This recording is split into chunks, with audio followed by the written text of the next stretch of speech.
Actually क्या है कि मैं आपको बताऊं, मैं जब अपने ज़िंदगी में जब मैंने काम शुरू किया था तो मैं आया था इंडस्ट्री में पैसे कमाने। क्योंकि मेरे साथ एक हादसा हो गया जिससे मुझे महसूस हुआ कि यहाँ बहुत पैसे हैं। और वो हादसा ये था कि मैं तो मार्शल आर्ट सिखाता था बच्चों को, तो करीबन ना करीबन 4-5 हज़ार रुपये उस वक्त, मैं बात कर रहा हूँ 1987-88 की बात कर रहा हूँ, तभी मैं 5 हज़ार रुपये महीने कमा लेता था, 5 हज़ार 6 हज़ार कमा लेता था। फिर एक दिन सडनली किसी ने कहा कि आप मॉडलिंग क्यों नहीं करते? तो मैंने कहा वो क्या होता है, मुझे तो ये भी नहीं पता था मॉडलिंग होती क्या है। फिर कुछ नहीं बोला, तू आ जा, ये एड्रेस दिया, तो मैं वहाँ पहुँच गया, तो बोला सोफे पे बिठा दिया मुझे, और वो एक फर्निशिंग शोरूम का मॉडलिंग थी, और मैं बैठ गया, और फिर एक मॉडल लड़की आई, खूबसूरत लड़की थी, आके साइड में बैठ गई। तो मुझे सच्ची बता रहा हूँ, पता ही नहीं क्या करना क्या है। बोला हाँ जी, उनके कमर पे हाथ लगाइए, हाँ जी ठीक है, यहाँ देखिए, अब एक दूसरे को देखिए, अब वहाँ देखिए, अब यहाँ देखिए। ऐसे ही कुछ किया, एसी रूम था बढ़िया सा। फिर उसके बाद 21,000 रुपये का चेक दे दिया। मैंने बोला बहुत बढ़िया भाई, ये कुछ कमाल की चीज़ की है मैंने। 5,000 रुपये महीने कमाता हूँ, इसने मुझे 2 घंटे, वो भी एक लड़की के साथ बैठ के पोज करने के लिए पैसे दिए इतने, ये करते हैं।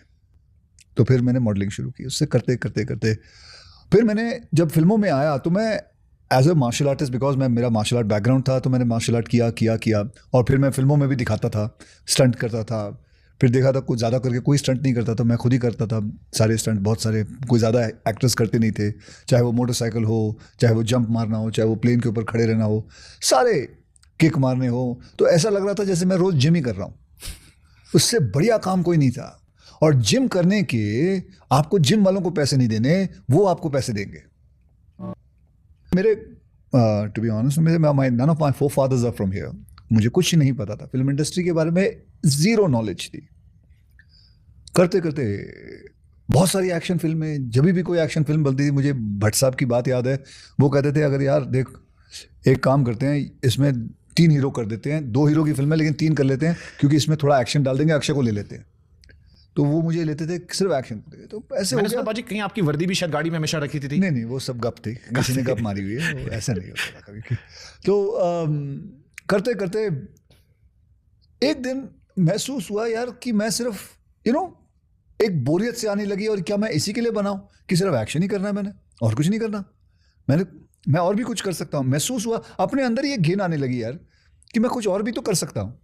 बाकी सब एक्टरों को एक्टर बुलाते हैं, मुझे एक्शन बुलाते हैं, बस एक्शन का किंग कर लो, ये कर लो, इसको बुला लो, इसको स्टंट करवा लो, ये स्टंट मैन है।